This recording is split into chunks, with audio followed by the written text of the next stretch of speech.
Okay, welcome everybody to another London Excel meetup. And today's session, we have Jon Peltier showing us how to cheat with charts, whatever that involves. I'm just going to do my usual run through about some kind of housekeeping and upcoming events. And then I'll hand over to Jon to say maybe a few words about himself and get on with the good stuff, really, what you're all here for, which is not me. So a few things to know, usual stuff for the regulars who see this slide like every other week.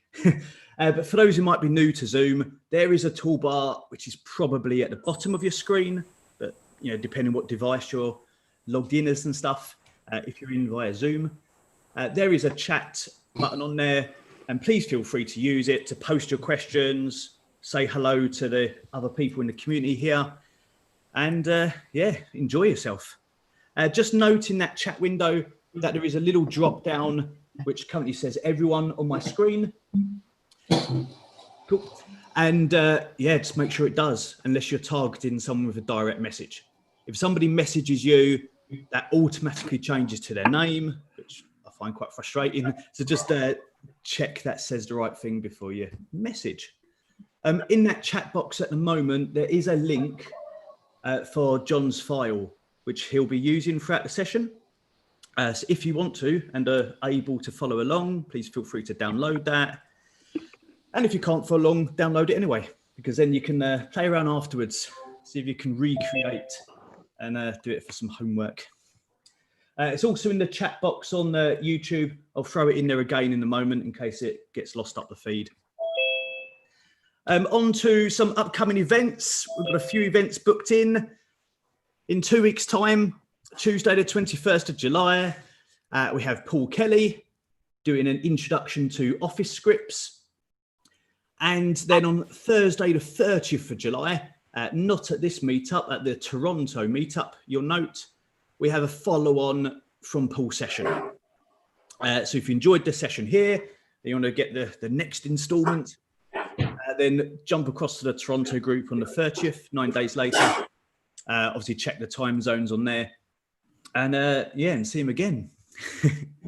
Back to London, we have Jeff Lennon showing his Excel speed loop on the 4th of August, showing how you can improve your productivity in Excel with a technique that he's developed. And then we've got Michael Olafusi on the 19th, as you can see on the slide, but I'm saying it anyway, showing you how to build an Excel web add-in. So we've got some good stuff coming up, nice variety, you know, charts today, then some Office scripts, then some productivity stuff, and then back to some kind of programming and doing a web add-in. Lots of good sessions, more to come. Hope to see you there. So yeah, that's enough for me. Don't think there's anything else for me to say. If I can stop my share and ask Jon to take over, and we'll get cracking. All right, let me just find the file that I'm looking at. Here we go.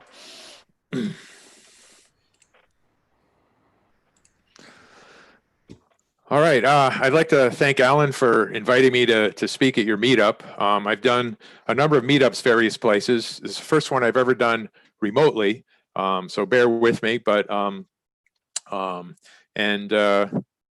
little bit about me. I started in engineering school. I studied metallurgy. I got myself bachelor, master's, and doctorate degree in metallurgy, and I ended up having to go out to work after that. And I worked for about 15 years in research and development, developing materials for aircraft applications. And then, you know, in the course of my work, I used Excel a lot because that was pretty much on everybody's computer. It's all we had to at our disposal, and use it for all the data and visualization. And then, as I say, like all good engineers, eventually I got laid off and decided rather than looking for another job like that, I would see if I could turn my Excel skills into a business. And that was in 2004, and I'm still doing it. So I guess it was successful. And anyway, Alan said, well, what are you going to do for your topic? And I said, well, something about charting, I'm sure. And autocorrect turned that into something about cheating. Then I thought, well, you know, a lot of what I do with charts is really cheating, because you have to sometimes take special measures to get Excel to make your charts look like the way you want to look like. So that's what I'm going to talk about. I'm going to show a bunch of tricks.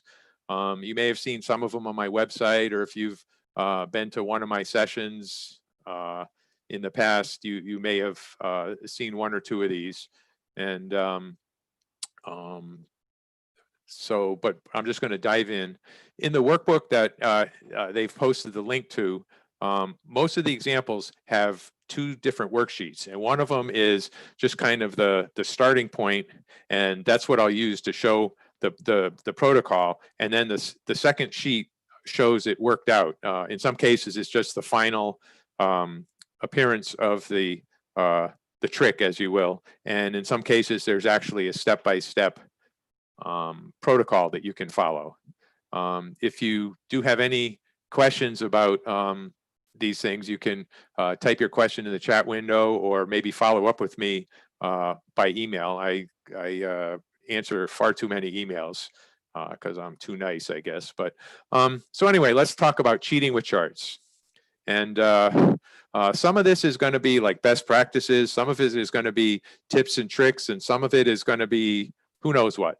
But anyway, you know, so here's a chart, and I've got I'm looking at budget and actual, and the default Excel chart has a legend somewhere, and it's got you know, your data, and it's always better for the person that has to read your chart if you put labels on your data. So what I like to do is label the last point in the series. So you click once to select the series, click again to select the last point, and then you can right click on it and you say add data label, and you add the data label. And that's not what I want to show to identify my the series, but then you can press Control 1. Control 1 is a great shortcut in Excel because it formats whatever you just selected. It's not my favorite shortcut. I think my favorite and everybody's favorite shortcut in Excel has got to be Control Z, because you know, you have to undo what you just did wrong. But so I'm going to use Control 1 to format that, and I'm going to use series name. Oop. Now what you have to do, it starts out with with all the data labels for that whole series selected, even though you can't see them. So you have to click again, and the little handles around the label change to big white ones. And so now I can say series name, and I can unclick value. And I also unclick leader lines because in general, I don't like leader lines. And so there's my budget series. And then I can repeat the same thing in my my actual, but I use this so much that I wrote some code to it. And one of the things I do is I sell these add-ins on my site, and I'm not here to plug my add-in, but it does do things like the labeling easier. So I can label the last point, and I can make the label colors match. And in fact, my code actually deletes the legend just so there's no confusion. And so that's a nice way of making the chart easier for people to read. And, you know, if there's a certain point that you want to call out, you can always add another label. Like to this point here, I might want to say, well, that's a peak for some reason. And I'll come over here to, that's funny that it's, we're competing with the video for the video drivers. But anyway, so here what I might do is I'll put that above, and I'll make some kind of comment. I won't even use the default thing, but what you can do is come in here and type whatever you want. You say high point. That's funny. And again, you know, you want the point to match everything, so you make the colors match and so forth. Well, so that's an easy way of doing it. You'll just label one point, but that's a static kind of thing. And so, you know, really you have like your budget for the whole year, and you want to see how things progress as you as you go through the year. And I can use my I can use my plugin to label the points, but the problem here, as you'll see, is when I get my next month's data in here, and I'll say what's a good number, 2100, and the label doesn't move with the point, and I'll go again, and it's and the label is left far behind. So I don't want to use those labels. So let me delete those labels. And what I'm going to do is I'm going to use dummy series. A lot of the stuff I do is with hidden series that get the effect I want, and nobody's any the wiser if that you've actually cheated. So I have these other two columns here, also labeled budget and actual, and I'm going to put the label that I want in the appropriate cell. So for budget, I have the whole year, so I'm just going to say budget in that cell. But now, and in fact, I'm not going to say that. I'm just going to say, because I want it to be at that Y value. And then in actual, I'm going to write myself a little formula. And I'm going to say equals if, and I'm going to say and if the cell that contains that where I want my label, if that cell is not blank, so if D3 is not blank and D4 is blank, I want to show a label. So what that does, formula is missing. I hope that wasn't as loud in your headphones as it was in mine. Oh, and of course, yes. So what I want to do is show just what the value is, or I want to show NA in, and so here's the data that I want to add to my chart, and I'm adding this to my chart. I'm going to make invisible markers, and I'm going to put data labels on them. So how do you add data to a chart? Well, if it's in the next couple columns, when you select the chart, you can see that the data in the chart is highlighted, and all you have to do is grab the corner and drag it across. And now I've added a couple of more series. Let me put the legend back. You see I have 4 series for my legend. Let me put it down on the bottom so it's out of the way. And so now these series, here's my second actual series. And what I want to do with that is add a data label to the whole series.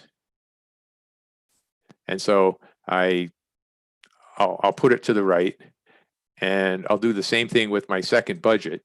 You can tell it's my second budget because it's highlighting the second one in the worksheet. And I'm going to right click and add a data label there as well. And so now what I'm going to do is come over here to my format data label pane, and I'm going to pick my label options, and I'm going to say series name and not value and not leader lines. And I'm going to do the same for this one. I'm going to go series name, not value, not leader lines.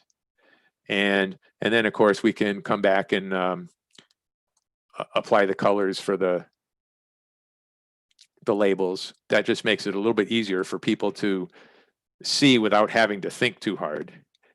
And then I'll select the second budget series, and I'll format it to have no markers. And I'll do the same thing with the second actual series, no markers. And now what happens is when my data extends, so I'll go out to 20, control home. I hit the number lock key by accident. When my data extends, you see the label moves with the last point because of the formula that I wrote in that cell. And it's just a very handy way of labeling your chart. And just with using, I cheated by using some dummy series. And then since I've labeled the chart, I don't need my legend. And there we are. The second worksheet just shows the final version of that workbook. Here's an example that I actually saw on the My Online Training Hub newsletter that came last night. That's Minda Tracy. She's an Excel MVP in Australia, and she does some neat stuff with dashboards and Power BI and things like that. And her example was, you know, sometimes your axis can get very cluttered with dates, and maybe you only want to indicate which dates have actual data. They're irregularly spaced. And so what I want to do is add axis labels only where I have a data point. And the way I'm going to do that, again, I'm going to cheat. I'm going to add a hidden series to the chart, which has points where I want my data labels, and I'll hide my data labels. So what I need to do, I'm going to add a column of data, and I'm just going to call it axis. And for my Y value, I'm going to say 0 because I want them along the x-axis. And now I'm going to add that data to the chart. And again, I'll do it just by dragging the highlight. And see, this is where I'm going to have my my date labels on the axis. So the first thing, probably maybe I'll just hide the existing data labels. So we come over here to labels in the format axis task pane, and I'm going to select none, and those labels go away. And then now I'm going to select that series, and I'm going to come up to the little icon here and add data labels. And now I'm going to format those data labels. And I'm going to put them below the points.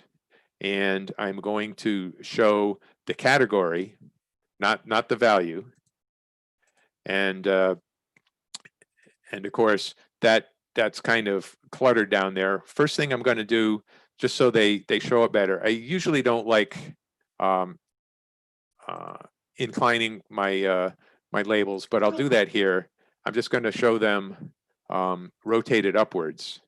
And so now what I can do is select the plot area and resize it so that the labels all fit. And then all I need to do is format my, in fact, I'm going to format, is that the axis? Yeah, I'm going to format my axis and hide the existing tick marks, which now do not correspond with the labels. And I'm going to take this series and format it. I'm going to remove the line. And what I'm going to do is I'm going to use the I'm going to use a different marker shape. I'm going to use the plus sign marker, and I'm going to make sure there's no fill, and I'm going to use a gray color that matches the axis. And so now I have little tick marks at each point, and I have a label for each point. And on the second slide, I show how that works out. Let's see, somebody suggested I turn off my video, and that's a good idea. So let me stop that. I'm not used to juggling the chat window and the actual worksheet that I'm working on.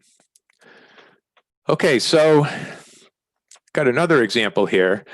We have data for 3 different companies, and what I want to do is put 3 charts that are all the same. And I mean, I've tried doing it this way. You've probably tried doing it this way. You make one chart, and it's like, okay, that's really nice. And so what I want to do is make another chart that looks like that for company B and another one for company C. And if I just select the range and insert a chart, I get the default kind of chart. And that's not what we want to do. So what I'm going to do is show the best way to make small multiples of charts is to make one chart perfect and make sure you don't need to make any more changes to it. And then you make multiple copies of that and just change the data that it points to. So here's what I have. I have this one chart, and it's perfect. Well, I don't think it's perfect, but my boss does, and so it's perfect enough for me. So now I'm going to make a copy of that chart.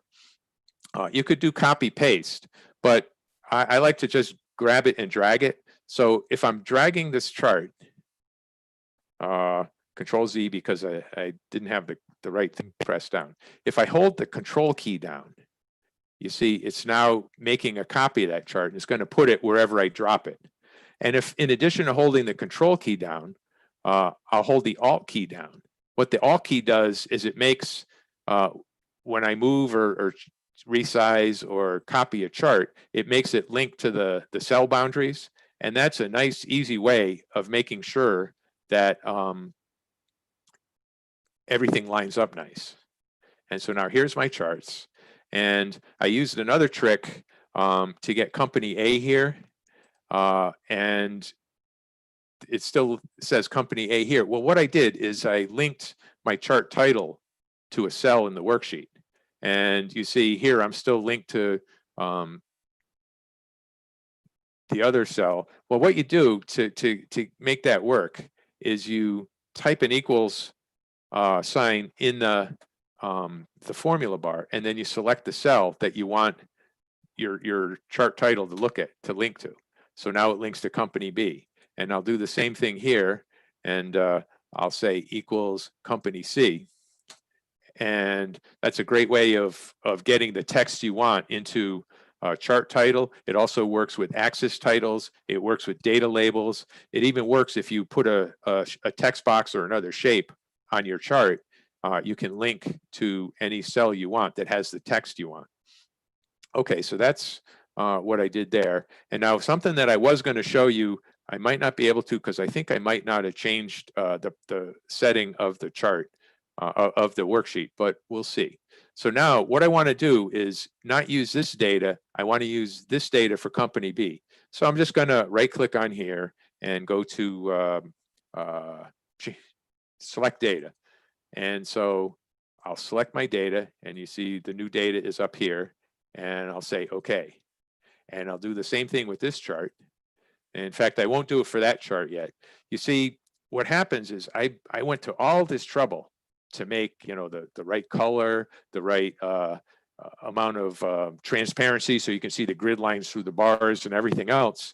And as soon as I changed my data, all that custom formatting went away. And that's because of a setting in Excel, which I have never seen it documented anywhere other than a few places in forums where somebody said, oh, I finally figured out why this goes wrong. And so I'll show you why this goes wrong. So again, I'll go back to my Control Z to undo the changed data. And I'll show you what that setting is. It's called Properties Follow Chart Data Point. And to me, that name doesn't describe at all what it does. But so I'll go up to the File tab and click on Options. And I'll go over here to Advanced.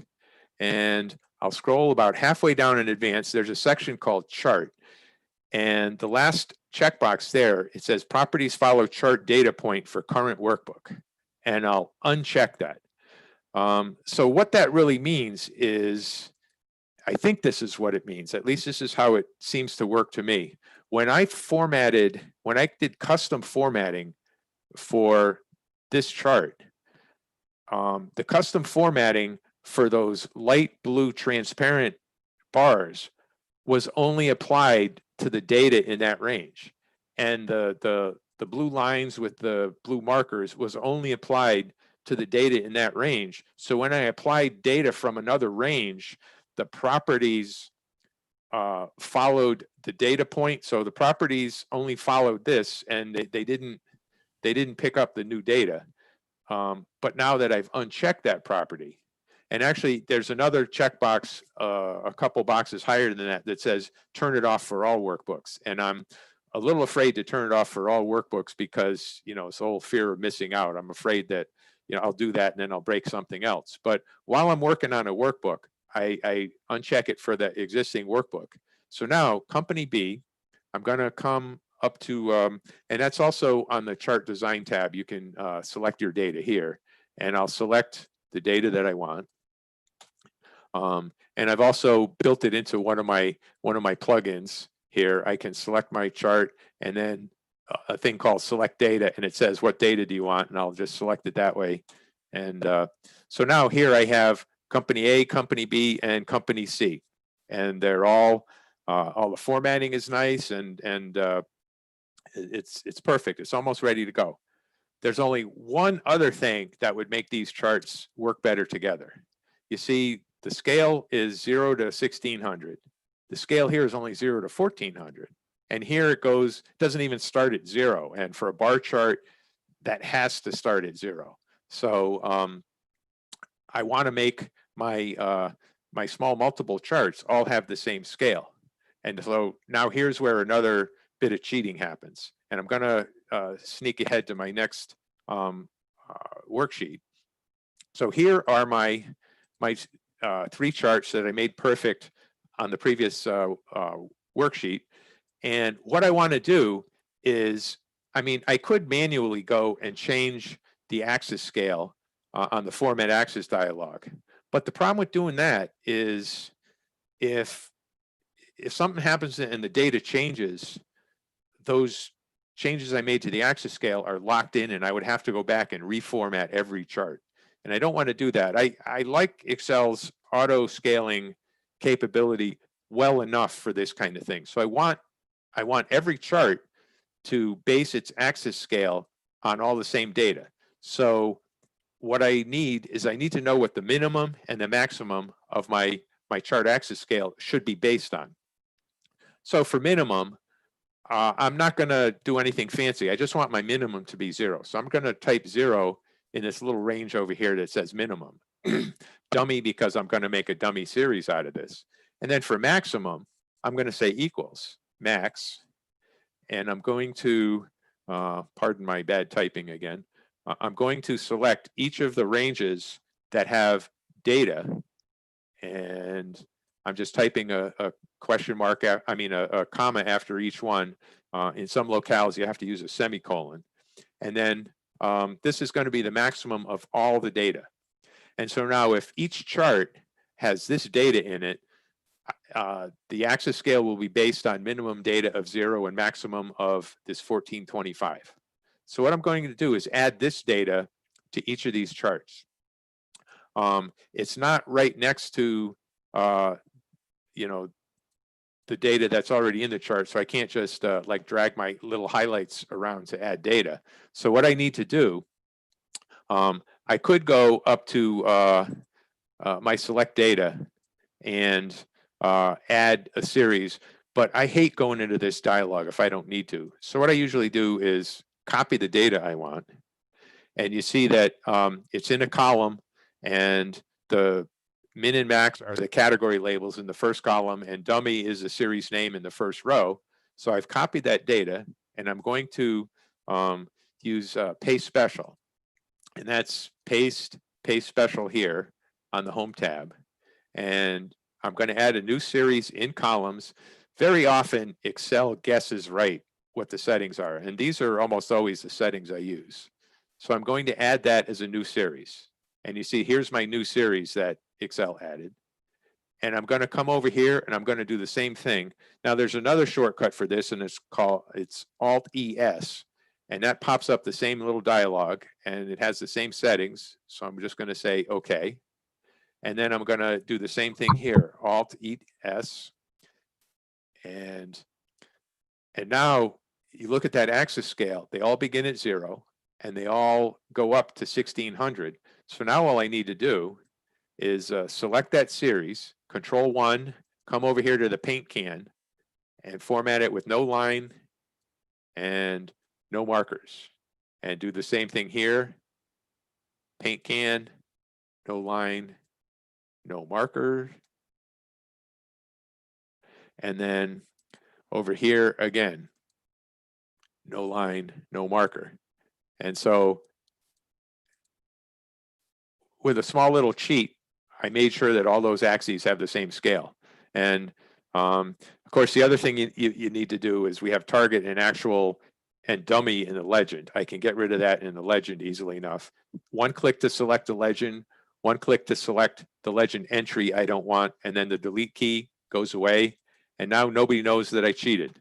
They just think, oh, those are nice charts. So,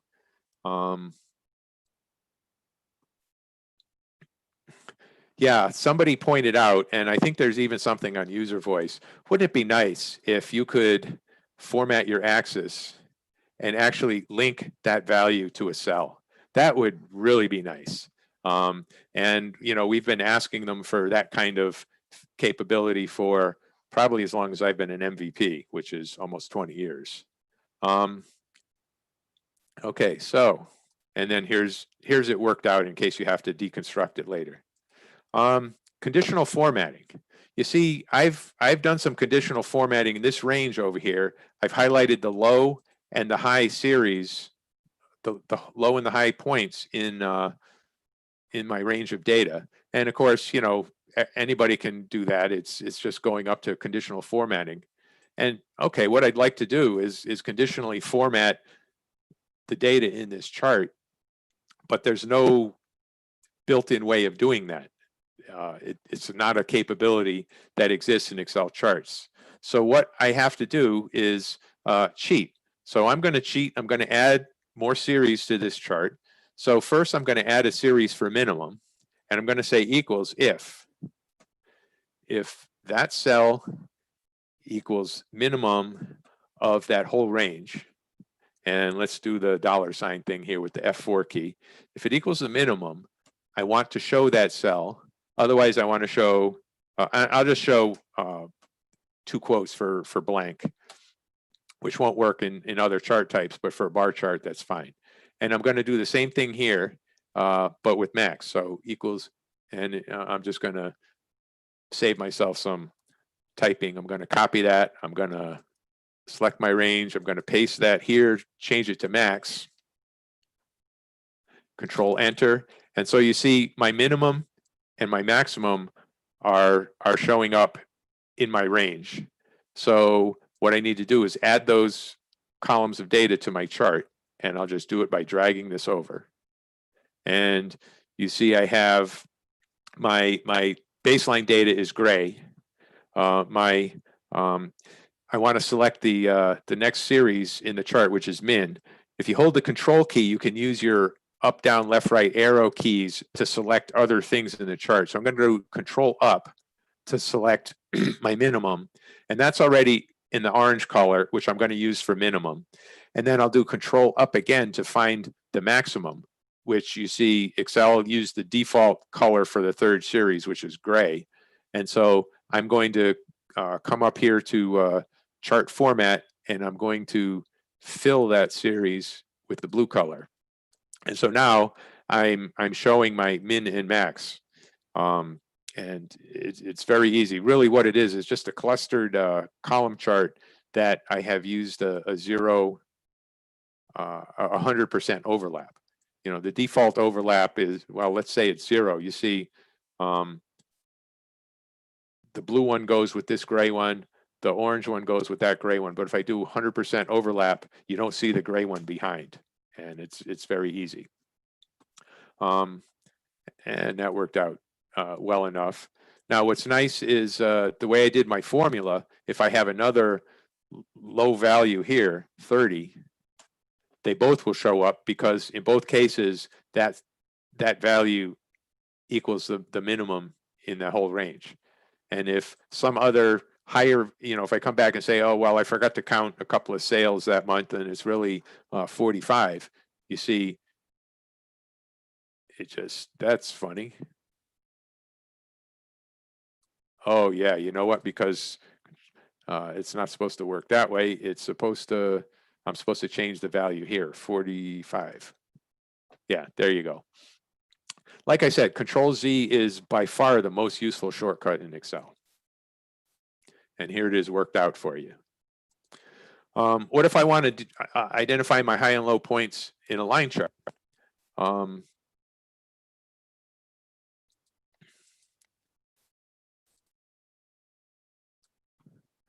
Okay, well, these aren't supposed to be there yet. I don't know what they're doing there because it's also not exactly the right formula. But anyway, so the same thing, I want data here that I'm going to plot in that range. And so I'm going to say equals if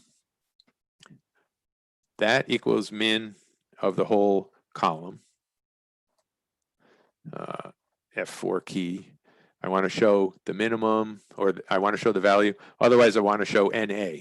NA gives you the pound NA or the hash NA error. We had a big discussion about this online. In the US, that hash also means pound, but not so much in other places. But the hash NA error in general is not plotted as a point in a chart. And all right, so let me copy that and paste it into the next column. And will be max. And so again, you select the chart and you drag the highlight over, and I can see the small orange dot. What I want to do is draw a circle around that point. So I'm going to come back to my marker, and I'm going to keep the orange dot. But what I'm going to do, I'm going to give it no fill, and I'm going to make it a thicker border. And then to make it really work, I'm going to make it a bigger circle, about like that. In fact, maybe I'll even make it a thicker line here. We'll make it 2 1/4, which is 3 pixels wide. And let's come back over here and make sure there's no line, because if we have 2 minima, we don't want them to connect to each other. And so now let me find Control up, find the maximum, and I'll come back over here to marker, and the built-in marker is fine. We'll give it no fill. No fill is clicking that, and I'll give it the blue. In a minute, I'll tell you why I'm using blue and orange for this. And let's see, I used a thicker line, and now let's just make it the same size as the other one. That looks about the same size. So now I've highlighted the minimum and the maximum. And what else I'm going to do, just to make it even more clear what's going on, I'm going to add data labels. I'm going to put them below my minimum, and I'm going to put them above my maximum. And now let me just come over here, and instead of showing the value, you could show the value, but instead of showing the value, I'm going to show the series name, which is minimum. And I'll uncheck those, and I'll color my, sometimes those little boxes there for the colors are hard to click on. And we'll make that blue. And so here's how I've identified my min and max, and it's really clear where they are, what they are. And here it is worked out. Okay, this is a stacked column chart, and you see I have values for each of the blocks in each stack. And what I want to do is add a label that shows the total for each stack. And you know, I can't just use one of these existing data labels because they're already in use.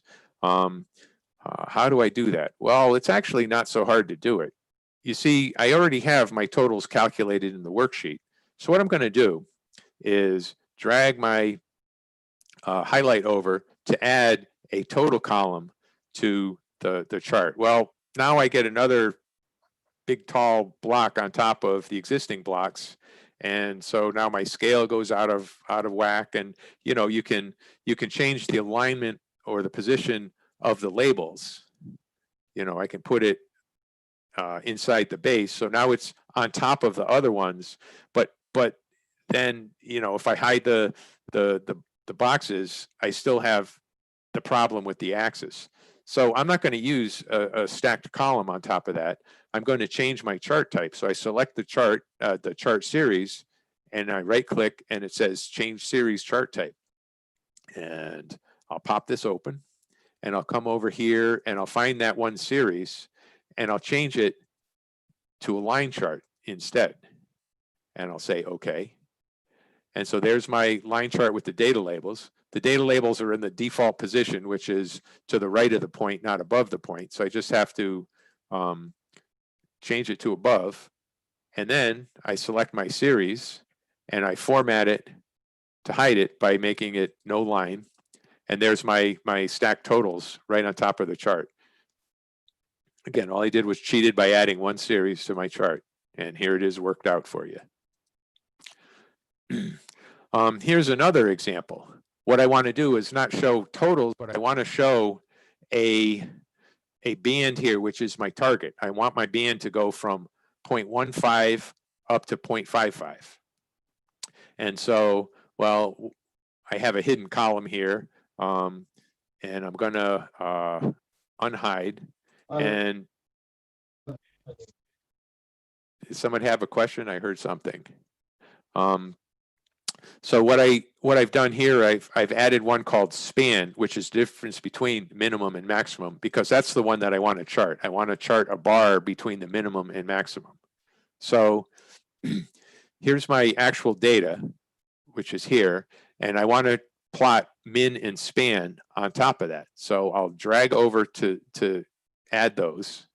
And then now I don't want lines, I want to stack some columns there. So I'll right click on one of the series, change series chart type, and I'll come down here to min, and I'll select the stacked column, and then I'll do the same thing for span, stacked column. And you can see in the little highlight, that's really what I want, is I want to show the band of, you know, values that are acceptable.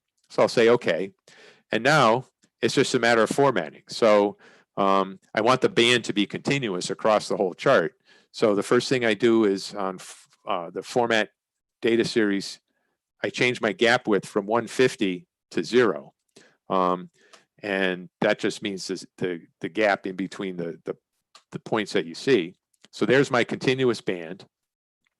And now the min band, the bottom one, I don't want that to appear. So I'm just going to come up here and change it to no fill. So the other bars are floating on top.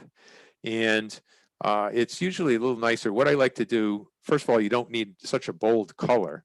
So what I'm going to do is change my fill to something, you know, maybe about like that. And then I'm going to give it a certain, you know, maybe 50% transparency, so you can see the grid lines behind it. And in fact, what I really want to do, I'll call this, instead of saying span, I'll call it target. And see, now it shows up as target in my legend. And I don't want to show the min, so I'll just select it and then delete it. And so there's my target range. A minute ago, I was going to tell you why I use orange and blue. The practice has always been to use red for bad things and green for good things. And the problem with that is, I mean, in this case, it's clear. I didn't even need to use any other colors. But if you use colors to convey additional meaning, you have to keep in mind that there are people that have problems perceiving certain colors. And you know, depending on what source you see, it's somewhere around 4 or 5% of your male audience will have trouble distinguishing red from green. But the colors orange and blue are easy for people with most kinds of color vision deficiencies to perceive as separate colors. And that's why I try to use orange and blue as much as I can.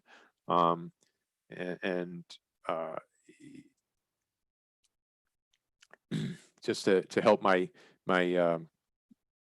viewers view what I'm trying to show. So here's my target, which I just did. I think this might be my last example here. Nope, no, it's not. Never mind. So I have two sets of data here.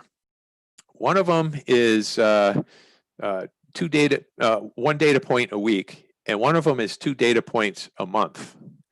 And if you try to plot these together on a line chart, well, you know, the first series, yeah, that's fine. It goes from January 1st until whenever. And then the second one, that's fine. If I try to add them together, a couple things happen. So again, if I try to add them together, I'll copy the data and I'll select my chart and I'll go up to Paste Special. And when you add it, they're obviously different, even though Excel knows that you know, these other dates are the X values. But the problem with a line chart is all the series in that chart use the same X values, which are the X values of the first series. And those are not the ones I want because they're once a week instead of twice a month. So I end up with this problem. And then what I can do is, okay, well, let's put it on a secondary axis. So I'll come back up here to, or actually it's just easy to do it here, format data series secondary axis. So now it's on the secondary axis, and then I have to come here and I have to add my secondary horizontal axis, because Excel only adds the first one. And then, oh, they don't even match up even still. So this goes from 1/1/2017. So now I have to come here and I have to change my axis scale and make it 1/1/2017. So that lines up, and then I have to make the maximum is 5.7 over here and it's 5.15. So I have to make them both 5.15. So let me come back here and make this one 5.15. Okay, so that's how they're supposed to line up. And then the problem is when my data for June comes along, now I got to go back in there and change all the axes, and it's just really inconvenient. So what I'm going to do is show you how to put them on the same scale without all the hassle. So I'm going to just copy my data into 2 blocks here. And let me copy my data over here.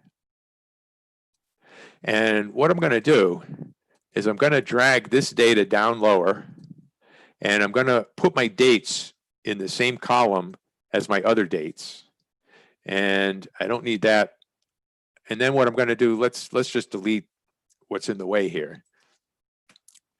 Now I have my 1 data and my 2 data in the next column. And so I'm just going to make a chart with this. And okay, yeah, you're going to say, well, I started on the 1st of January, went through May, and then it started again later.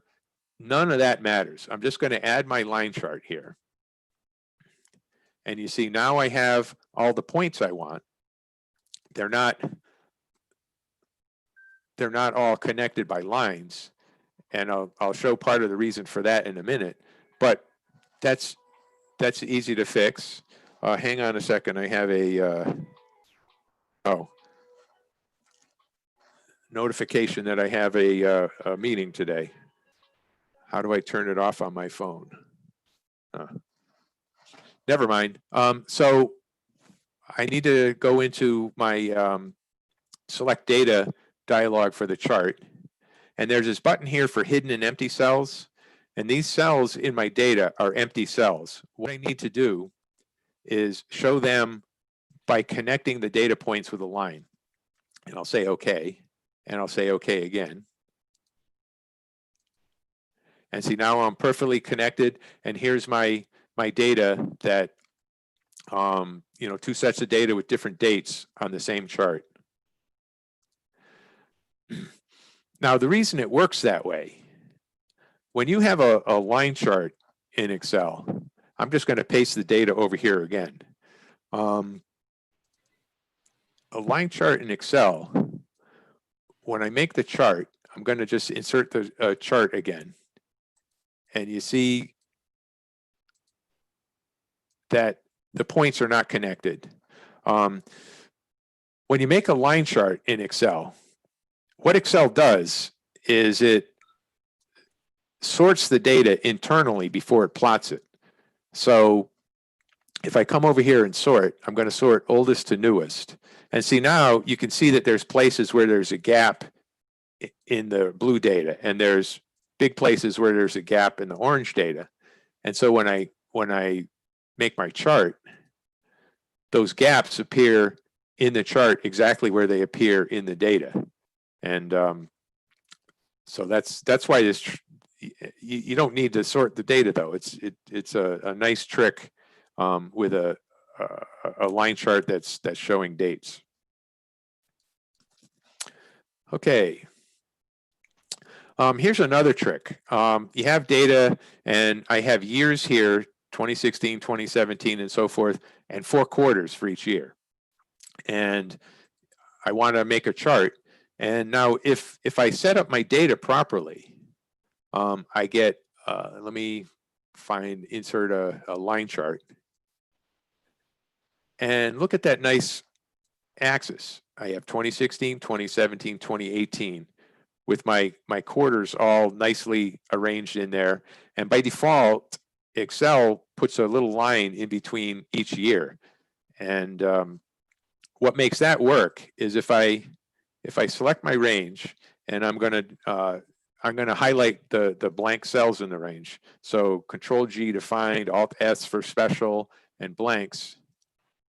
So you see the highlighted cells there, which I'm going to color in a bright color. Those are all blanks. And so if those cells are blank and you're using 2 columns for your category labels, the blank cell says, okay, take that label and center it across all the ones that are defined by the blanks that come after it.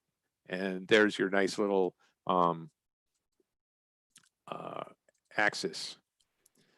And it works not just for 2 layers. It works for as many layers as you want. I've seen it done with 5 or 6 different layers, and that's a little bit absurd because by that time, you know, it's taking up a lot of room and it becomes hard to read.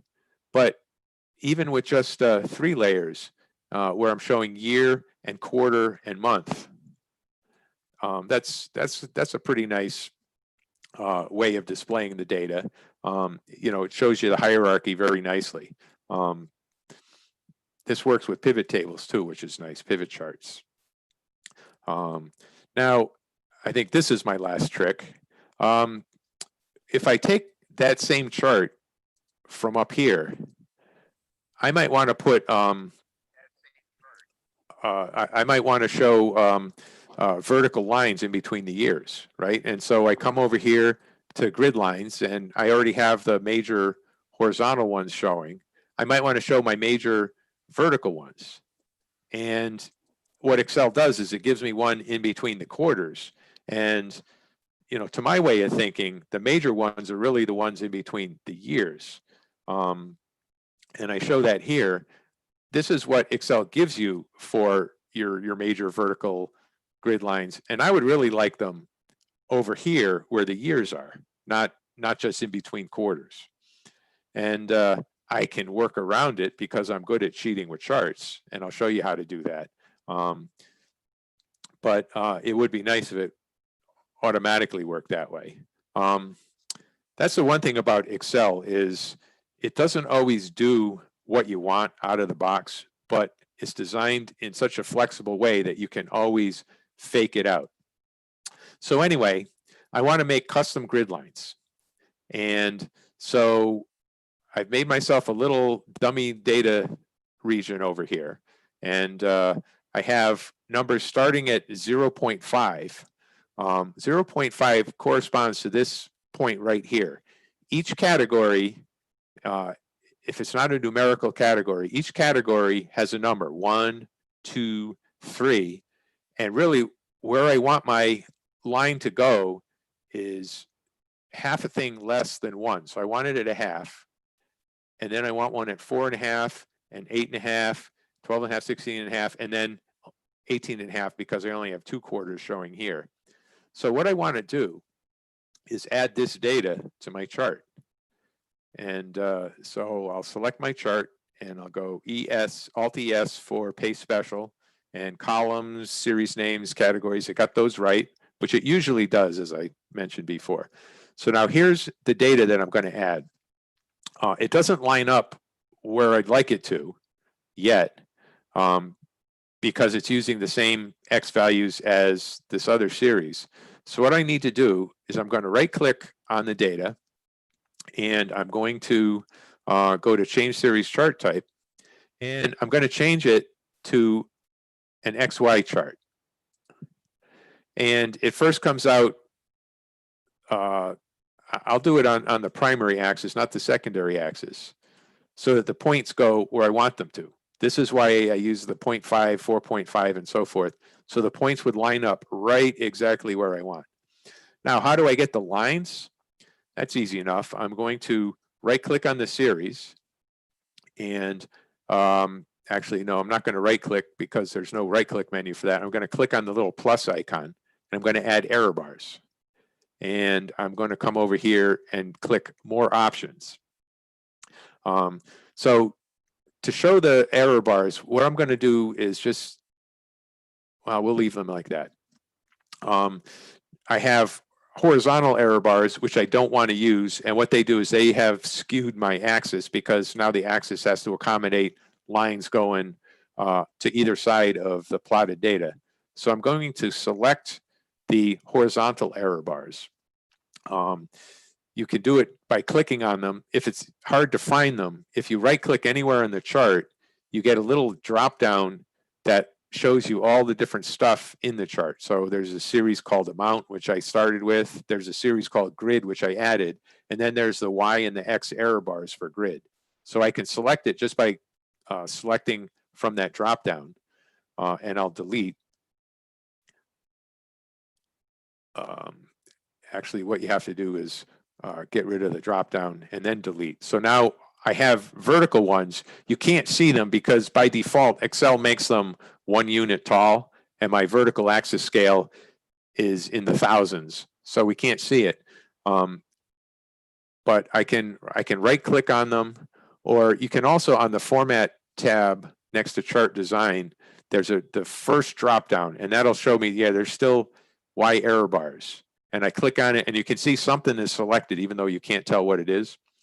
So now what I'm going to do is I'm going to move those to the secondary axis. And so Excel added a secondary Y axis, which is fine. It's going to use the same X axis. And now you see that 0 is in the middle of the chart. So now all I'm going to do is I'm going to format my error bars. So Control-1, same as everything. And I'm going to put them only in the plus direction. So now the points go back down to 0 where they belong, and it goes up to 1 on that axis. And I'm going to choose the no cap option. So it's just a single vertical line without a T at the top. And I'm going to keep my fixed value of 1. What else I'm going to do, while I still have those error bars selected, I'm going to come over and format them, and I'm going to use, just a light-ish gray so it matches the other grid lines. And I'm done with that, and I'm almost done. I'm going to format my dummy data series so it doesn't use any markers, so nobody knows the trick that I pulled. And I'm also going to format this axis over on the right, and I'm going to type another 0 here to make that no longer auto, so it's never going to change from 0. And I'm going to make my maximum 1, and so now my error bar goes the whole height of the chart. And then I'm going to just come over here for my axis labels, and instead of next to axis, I'm going to say no labels. So that goes away. And there are my grid lines. The reason I put them on the secondary axis, again, is in case the data changes, that will still always go from 0 to 1 without worrying about what happens to this axis. So, okay, so that's my presentation, how to cheat with charts. I know it sounds like how to lie with charts, but that's a totally different topic. And there's actually a new book about that's out. The original one was from decades ago. And I guess I'm ready for questions. I'll rely on on Alan to find any questions in the list for me. Thanks, John. We'll get some questions. Get your questions in, guys. I know there's been 1 or 2 coming in.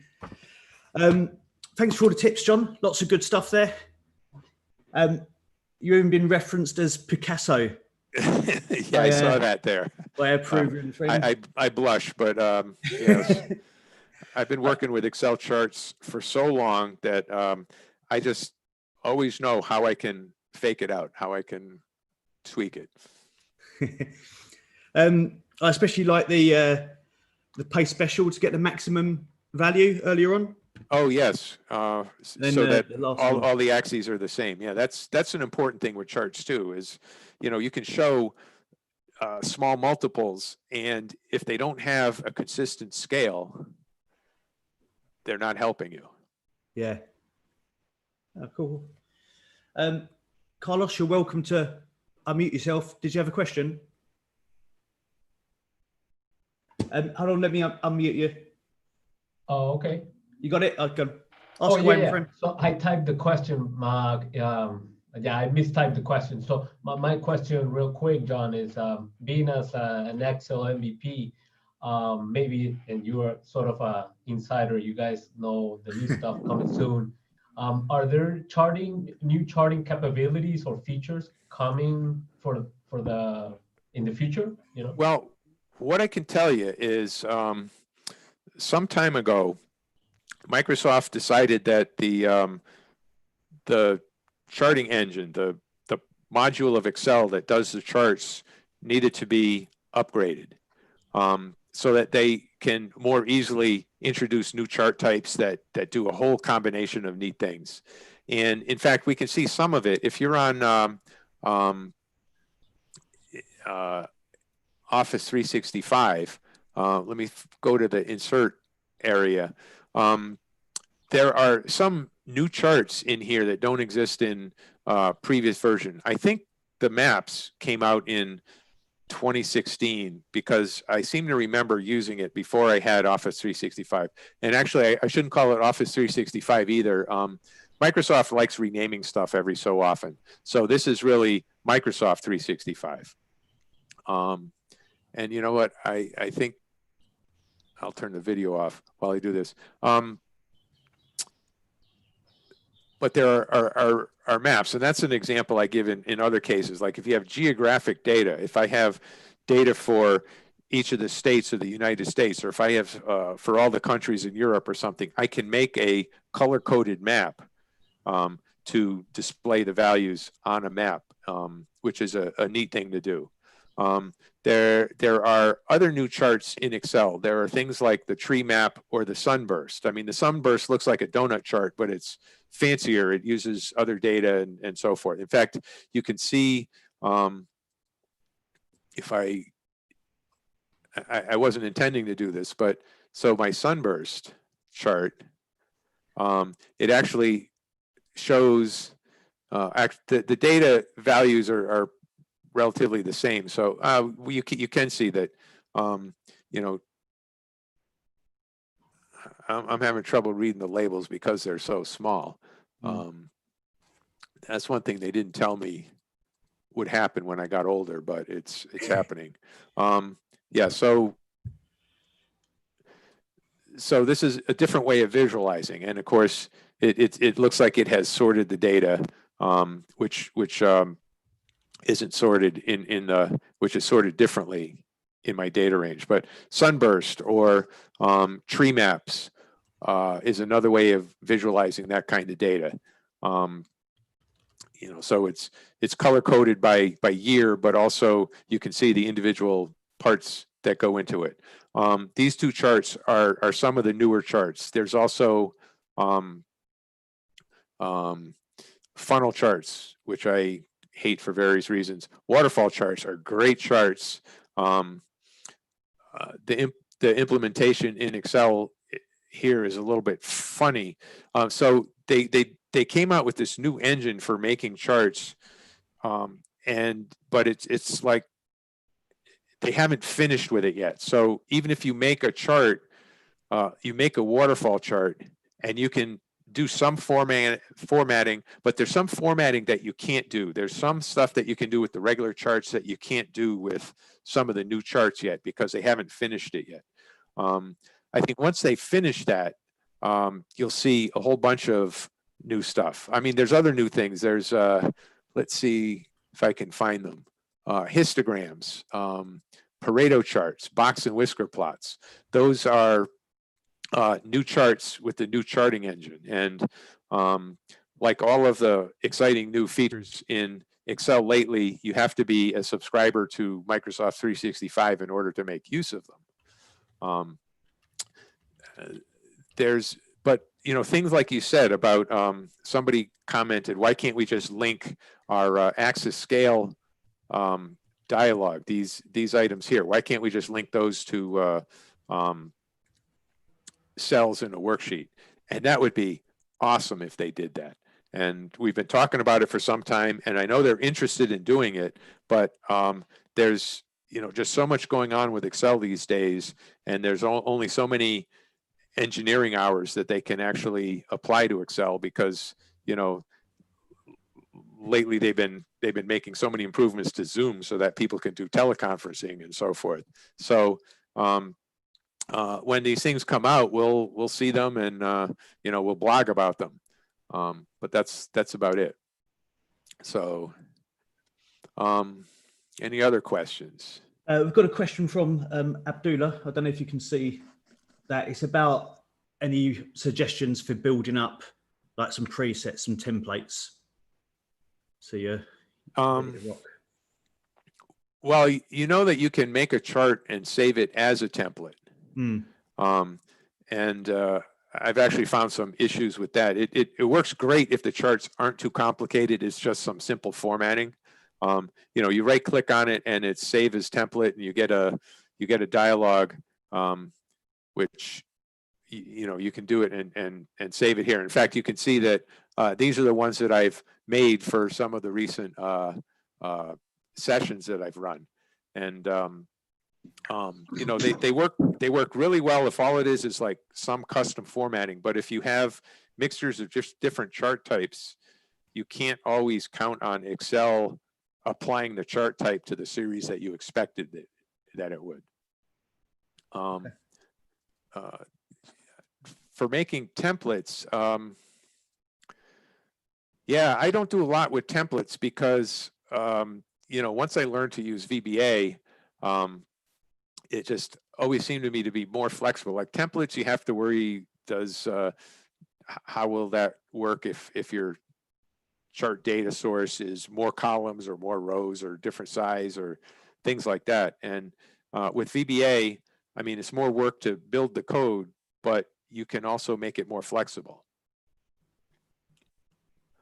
I see somebody here is asking about a combination clustered stacked column. Yeah. And I have a tutorial about that. And in fact, I also have built code to do that. Let me find my recent files, because I have data that I can show that. What made that one very complicated is the fact that there's so many different ways that your data can be arranged. But, for example, I have some data here, and these clusters stacked, you have categories and subcategories, and you have values. And so let me just arbitrarily take this, and I'll click on here, and I'll click on the cluster stack button, and it already selects the range here. And my data here is going to be, my series are in rows, and my categories and series are aligned. See, this is a complicated kind of thing. And then various other selections, and I'll just click OK, and it inserts a new sheet. And here's my clustered and stacked column chart. I do have a tutorial on this that shows how to do it. The only problem with it is it's, in order to get the appearance of your chart, it's all like smoke and mirrors. You have to arrange the chart a certain way, because really there's nothing clustered here. It's just totally stacked. But in between where the stacks are next to each other, I have like a blank range. That means there's a blank column in my data, which leads to a blank region in the chart. And then to get my category labels, I have another dummy series that I've hidden in the chart, but it's right over here. And so this is this is kind of a super advanced cheating with charts example. Top level cheating.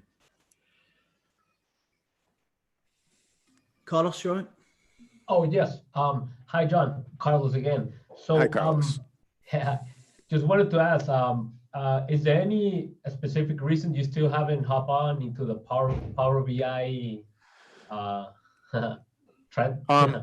I have very slowly moved into Power Query and Power Pivot within Excel. I haven't done much at all with Power BI. First of all, the whole licensing thing I find totally confusing. But my balance of clients, you know, in order to learn new stuff, you kind of need new projects to work on. You can't just sit down with tutorials and do it. You have to have something that you're working on. And none of my client projects really needed something like that. They needed analysis in Excel. And so I've learned Power Pivot within Excel to support those. I've learned Power BI, Power Query to work on client projects. And I just haven't gotten into Power BI yet. I know Power BI has some intriguing graphical capabilities. They have custom charts that you can either make yourself or you can get them from the Microsoft Store. And I just have not had a real pull from my clients to get into that Okay. sort of thing yet. Yeah, I can see. Well, for you, as what's happened for me was there's a lot of restrictions on the charting capabilities. Yes. Yeah, it's hard to hack, but there's always a way, you know. There's always a way, and I actually see some of those tricks in Power BI, but they always strike me as being harder than doing the same thing in Excel. So, yeah. And you know, the thing with Excel and with my clients, it's not only a lower barrier of entry for me. If I can do it in Excel, I'll do it in Excel. But also my clients, I think some of them might be a little afraid of Power BI. You know, again, because of the licensing and you know, things like that. Okay. Thanks, John. Yes. It's quite refreshing to hear somebody talk like that. Everyone's beating the drum about Power BI and it's marvelous stuff. It's great stuff, and you know, some of my Excel colleagues have moved over, so they're doing a lot of Power BI, and you know, that's great for them. But I haven't had a need to do that yet. You know, I keep my eye on what they're doing.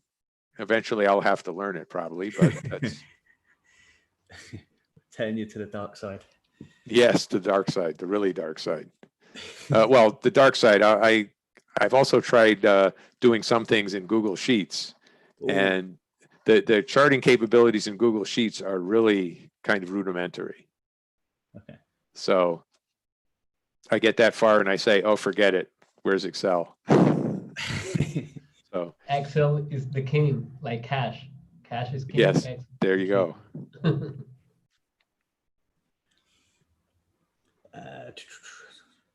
And I mean, and that's the great thing about Excel is it's just so flexible. You know, you can lay out the worksheet however you need it. You can, you know, like in this example here with the clustered stack chart, I had to rearrange my data, and it's just easier to do with code. So I wrote code that does that. But it still links back to the original data. So if I make changes to my original data, let's see. So I got a value here that's 45. Well, I'm going to make that value, I don't even know which one it is, but one of the 45s is going to now be 95. And it all links. So you see this one here, it just jumped up. And, you know, with a little elbow grease and a little, you know, knowledge about how these things work, you can solve all kinds of problems. I think people are having trouble seeing your screen at the moment, John. I don't don't know if you want to try stop sharing and then share again, maybe, or something. We'll try that. Stop share screen. And I did turn my my video off. So I want to show. Oh, you know what? I Do it on another screen. You know what? I was sharing only one Excel window instead of all the Excel windows. Yeah. Okay. Okay. So this was the example I built before, and I guess nobody saw that because the other window. But again, you know, starting just with some data, I'll just very quickly do it again, and we'll say, okay, I'll take that data and I pop up a dialog. Where's the button? Here's the button. Like I said, the eyes are failing me. So the data here is in rows, which is correct, and my subcategories and my series are aligned with each other. And I say okay, and it inserts a new sheet and formats it all. And you know, very handy little tool. So. Yeah, I think the flexibility is wicked helpful for in Excel compared to other tools. My opinion. Yep. You know, even something like Tableau, which is great for data analysis and so forth, but I think with Power Query, Power Pivot, Power BI, especially if you do your graphics in Excel, there's a lot. I mean, there's a lot of capabilities in Tableau that Excel doesn't have, but Excel has more flexibility. So. Yeah.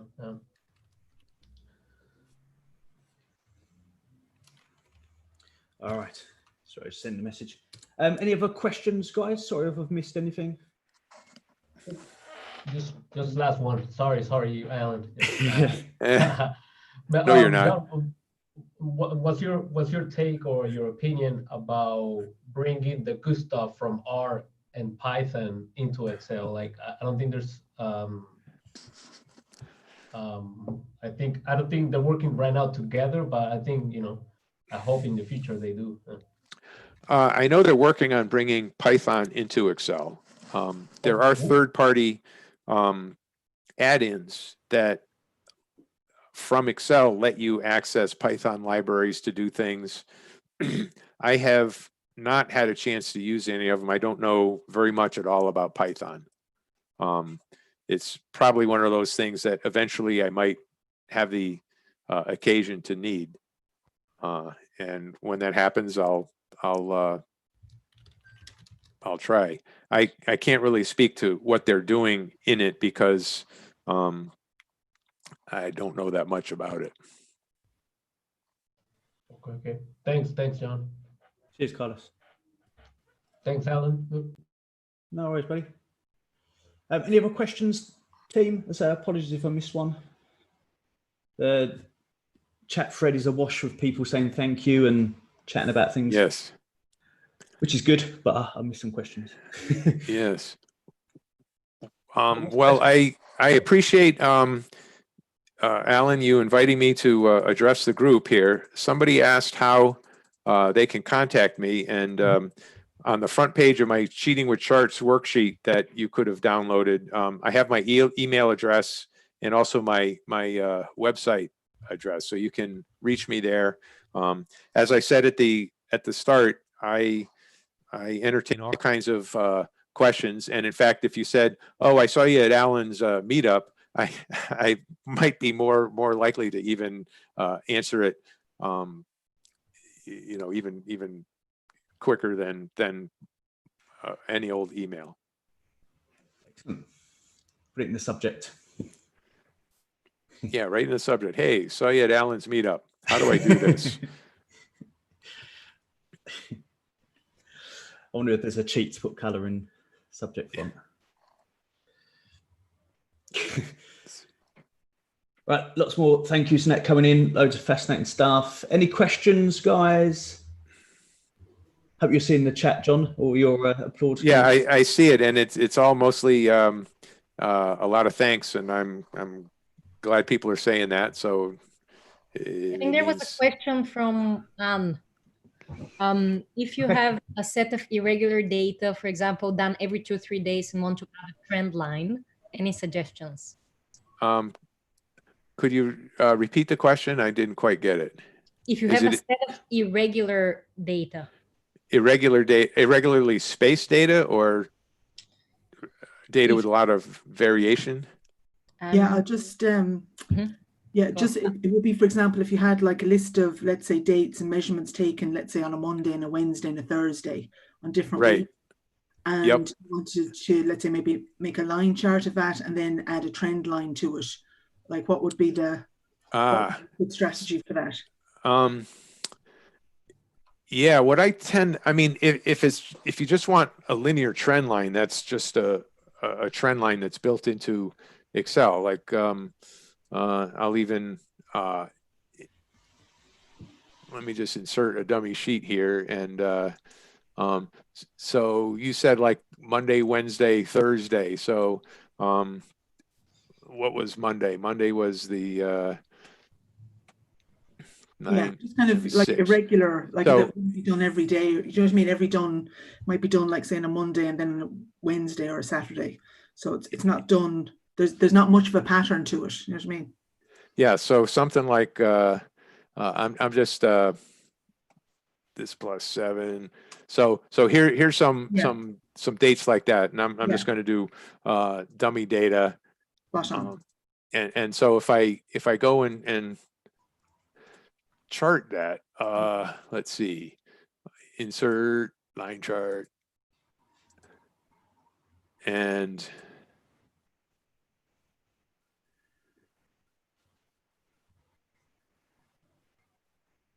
oh, you know what? I meant to do plus 7. I was wondering why it looked funny here.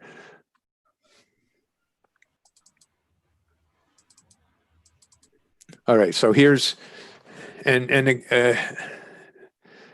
I mean, again, if you just need a linear trend line, that's you know, the button over here. Okay. And you know, you can do it a linear. And in fact, what I tend to do if I have data that I'm doing a trend line, I hide the regular line connecting those points, and I don't like the small little dash line. I'd rather have a solid line for my trend line. Now, you know, lately everybody's been doing a lot of 7-day moving averages because we're looking at, you know, how the COVID virus is you know, how that's developing.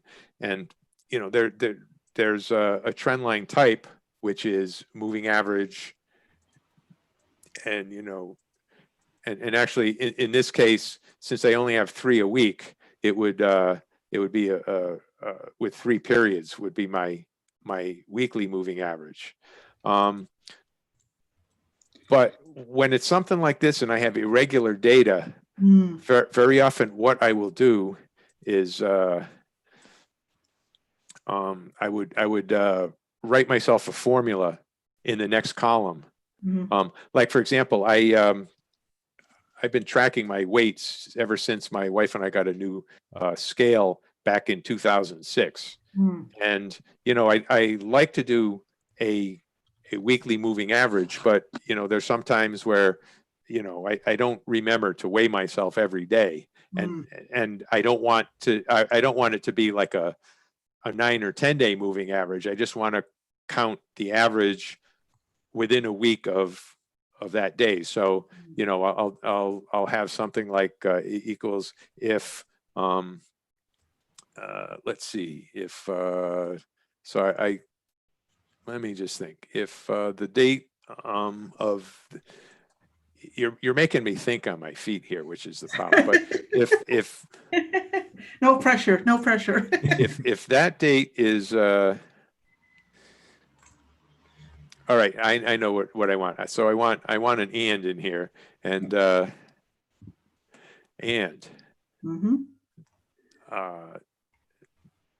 that whole range here. Let's see. Oh, come on. I keep clicking crazy places. So if this date is less than or equal to the date of that row. Mm. And then the other one is if that date, F4 again, is greater than this date minus 7. Mm. So there's my if. Okay. There's my and my if. So I want it to be this or nothing. And this is probably going to crash, but then but what I want to say is then equals average of that. Mm. And so I have something like that in my workbook where I calculate my weight. And of course, something in here is strange. I don't know exactly what it is. Oh, so I don't want to average my weight. I want to average that. It's still not going to work. Because I need to do Control Alt Enter. No, that wasn't it. Yeah. Yeah, it's just for me to get an idea. Do you know what I mean? Yeah. But you would calculate something different here. The other thing with a moving average like this too is it's a trailing thing. If it's a 3-day moving average, it'll show a peak 3 days after there's a peak in your data. It shifts to the right. So you can do a moving average that looks like this, but you can also do one that looks forward and backwards. So normally it's normally an average like that. And I'll drag it back a ways. So that's exactly the data that is being plotted in my trend line, but that's trailing. And if I want it to be centered, I just need to do my average like this. And so my range that I'm averaging, I'm centered on the formula. Okay. And so very often, I mean, it's nice that the trend line is built in, but sometimes it doesn't do exactly what you like. So, and if I wanted to kind of say, if I wanted to kind of guess how much, let's say, to use the weight thing, which is kind of as good an example as anything. If I want to say, okay, based on the current trend, what will my weight be in 6 months or a year or? Yeah. See, now you're getting into forecasting and so forth. Yeah. And so let's even get out of here. But forecasting, there's some. Use the forecast function. Yeah, there's but even there's some. Somebody was asking about new charting features, but there's new formulas being brought into Excel all the time. And I mean, there's one that's just called equals forecast.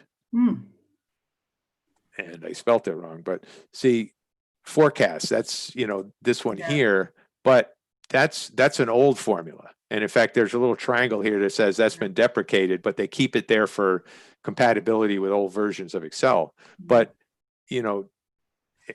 forecast linear. And it works the same as forecast, but there's forecast linear. Then there's a forecast ETS, which is kind of it builds seasonality into it. So if the example is you're looking at airline passengers, and so you have monthly values, and of course they're lower in January and February because everybody was traveling over the holidays and now they're not traveling, and then it increases over the summer and then it drops down again. And you don't just want to do a regular linear trend. You want to somehow build in that cyclical component of the data. And so you would for that you would use something like the forecast ETS. And that even lets you can calculate confidence intervals, so you can draw a fan chart out of it and so forth. Okay. Yeah, no, that's really useful, because I played with it a bit in Power BI, but I was wondering if there was something, kind of in Excel. But yeah, I'll try the forecast one in Excel. That's brilliant. Thank you so much. Yes. And, just look up forecast.ets and you might find good examples. I've used that example in some of the classes I do. And it would just take me longer to find it on my hard drive than, you know. Yeah, that's brilliant. Thank you so much. That's fantastic. Sure. Yep. Thank you. I've been asked on YouTube, John, if you have any courses that you do on charts, or is it just the books? I do have an advanced charting class that I do, which is a full day of workshop type of charts where we work together on these things. And in fact, the forecasting thing that I just spoke about, we cover. I have not converted that to a remote virtual kind of class yet. I am looking into that. I would like to do that because even in normal times, it's nicer if I don't have to travel everywhere to do this stuff. I mean, I don't mind traveling, but it adds to the expense and everything else. And I'd say maybe check my website. I'm actually supposedly on vacation this week. Check my website in a month or two, and there might be something about it. Okay. That's the best way of finding out about this stuff. Yes, I think so. Do you have a newsletter on there, John? Or like some kind of notification? I have a newsletter, which in theory goes out once a week, but it's more like once a month or 6 weeks or so. It's hard to keep up with things like that. And you can sign up for the newsletter right on my website. In the sidebar, there's a form to fill out. Excellent. Thanks a lot, John. Yes, thank you very much. Anything else at the moment? Thank you, John. If there's anything else, people can email me. Yes. Absolutely. Details on the spreadsheet. Everybody, there's links in both chats to get access to that. Feel free to say hello as we begin to relax. I'll stop the YouTube. Yeah.